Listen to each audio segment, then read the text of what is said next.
फिर से महायुति की सरकार बनी और उसी सरकार में वो डेप्यूटी के तौर पर इस बार चुनावी मैदान में है। मेरा पहला प्रश्न देवेंद्र फडणवीस जी, पहले तो बहुत स्वागत है आपका आज तक पर। पहला प्रश्न यही है कि देखिए, आपके नेतृत्व में पार्टी ने यहाँ पर सरकार बनाई, दूसरी बार भी मौका मिला, तीसरी बार आप लोग चुनावी मैदान में हैं। 2024 के ही लोकसभा चुनाव में महाविकास अघाड़ी का प्रदर्शन महायुति से बहुत अच्छा था। तो इन मतलब अभी जून के महीने से नवंबर के महीने आते आते क्या बदला है कि आप आश्वस्त दिख रहे हैं कि महायुति की सरकार बनेगी? क्योंकि तब अघाड़ी का प्रदर्शन अच्छा था, आप दावा कर रहे हैं विधानसभा में आपका प्रदर्शन अच्छा रहेगा, क्यों? अंजना जी, हवाओं का रुख बदल चुका है। जिस प्रकार से हवाओं को प्रदूषित करने का काम, विचारों को प्रदूषित करने का काम, फेक नैरेटिव चलाने का काम कांग्रेस और उस समय की अघाड़ी की सरकार ने किया था, हमने अब उनका चेहरा खुला कर दिया है। हम लोग विशेष रूप से लोकसभा के चुनाव में 2 कारणों से हारे। पहला कारण ये था कि संविधान बदलेगा और आरक्षण जाएगा, इस प्रकार की बातें नीचे पहुंची और महाराष्ट्र में ये मैं अपनी गलती मानता हूं कि हम लोग ये व्यवस्था ही नहीं बना पाए कि जिस तेजी से नैरेटिव फैला उस नैरेटिव को हम रोक पाए। हम नहीं रोक पाए तो उससे एक बहुत बड़ा हमारा वोटर उस चुनाव में हमसे खिसका।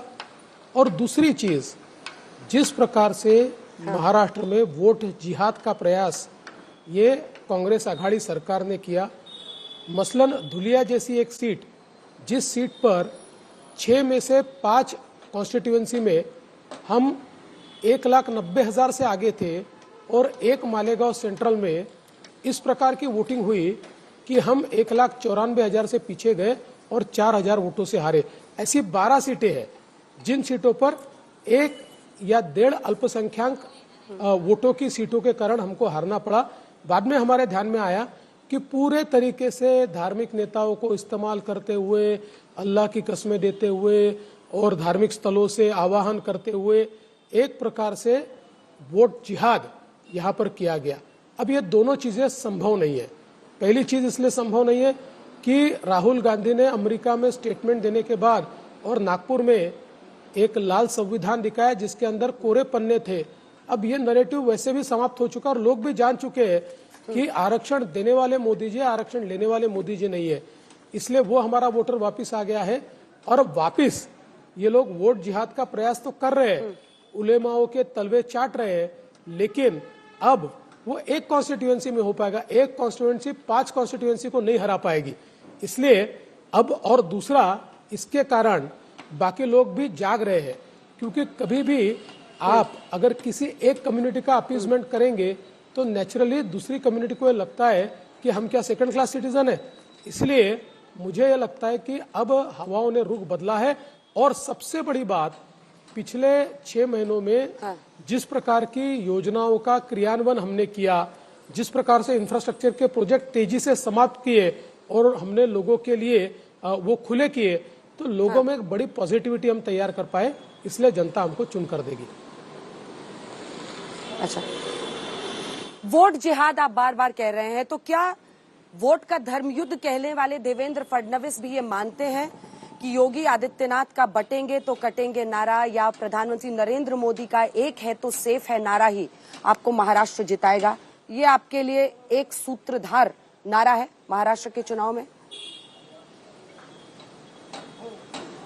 देखिए, महाराष्ट्र तो हम जीतेंगे हमारे काम के आधार पर, हमारी स्कीम्स के आधार पर, और मोदी जी ने जिस प्रकार से महाराष्ट्र को मदद की है, जिस प्रकार से महाराष्ट्र को योजनाएं दी है, उसके कारण हम महाराष्ट्र जीतेंगे। लेकिन हाँ, जब सामने से समाजों को बांटने की कोशिश चल रही है, हमारे सारे समाज छोटी छोटी जातियों में बट जाए, इस प्रकार का प्रयास चल रहा है, ऐसे समय योगी जी ने जो कहा बटेंगे तो कटेंगे, ये तो भारत का इतिहास है।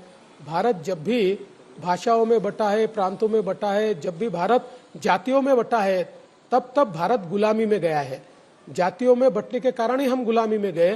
तो जब गुलामी में गए तो हम लोग कटे भी है, भारत भी कटा और भारत की जनता भी कटी है, इसलिए बटेंगे तो कटेंगे। ये बात जो कही है ये तो सही है, लेकिन उससे ज्यादा मैं ये मानता हूं कि जो मंत्र मोदी जी ने दिया है, एक है तो सेफ है, ये मंत्र बहुत महत्वपूर्ण मंत्र है।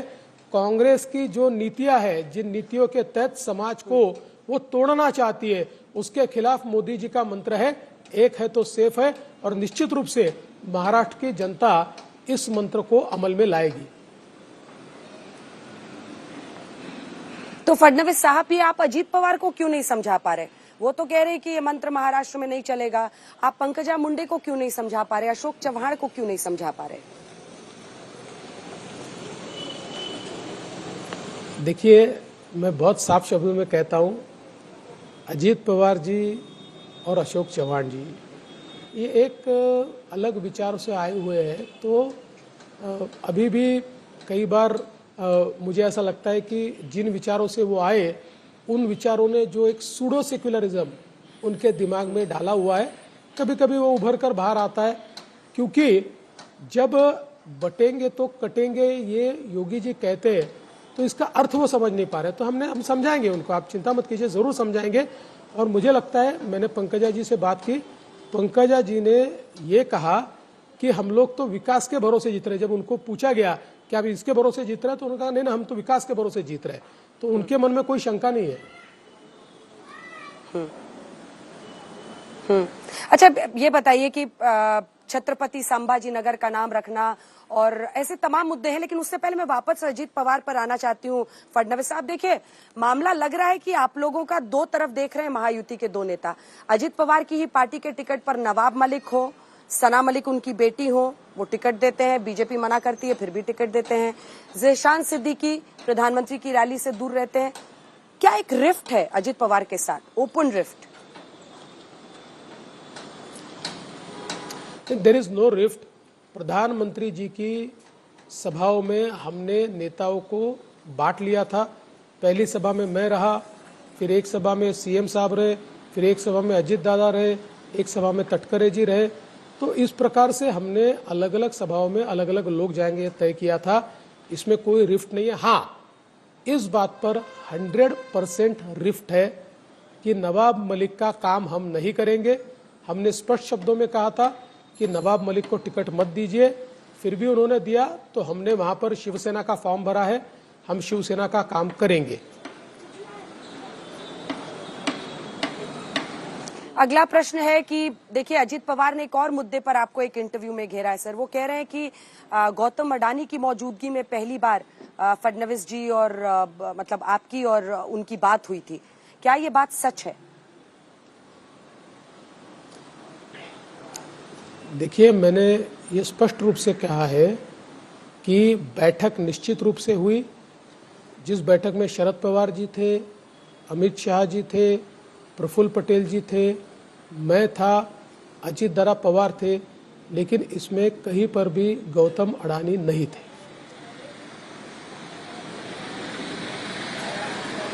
ठीक है, अब अगले प्रश्न पर आती हूँ, क्योंकि अगर हम देखें तो छत्रपति संभाजी नगर वाली जगह पर जब आप गए, जो कि पहले औरंगाबाद था, ये सच है कि 2022 के बाद आप लोगों ने वहां का नाम बदला। अभी मैं अहिल्या नगर में मौजूद हूँ, आप लोगों ने नाम बदला, लेकिन आप पहुंचते हैं वहां पर और कहते हैं सुनो वैसी, किसी का बाप भी पैदा हुआ तो वापस इसका नाम औरंगाबाद नहीं कर।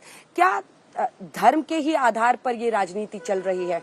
और छत्रपति संभाजी नगर वहां का नाम रखना या अहिल्या नगर, ये सब आप लोगों का कोर एजेंडा है? मतलब हिंदुत्व के सहारे बीजेपी दिख रही है फडणवीस जी। देखिए, अगर आप मेरे भाषण सुनेंगे तो मैं 95% भाषण ये विकास पर देता हूँ, क्या किया है, क्या करने वाले हैं, इसके ऊपर बोलता हूँ। 5% मैं जवाब देता हूँ। मैं संभाजी नगर जब पहुंचा तो उससे पहले ओवैसी जी की सभा वहां पर हुई थी, और उस सभा में यह कहा गया कि ये कैसे छत्रपति संभाजी नगर है, कौन थे संभाजी, ये तो हमारे पुरखों ने बसाया हुआ है, ये तो हमारी जमीन है। तो मुझे उनको बताना पड़ा कौन है संभाजी। देश धर्म पर मिटने वाला शेर शिवा का छावा था, महापराक्रमी परम प्रतापी एक ही शंभू राजा था, ऐसे जिस संभाजी महाराज के बारे में कहा जाता है। और ये कहां से उनके पुरखों की भूमि हुई? छत्रपति शिवाजी महाराज की भूमि है, ये भूमि हमारे पुरखों की भूमि है।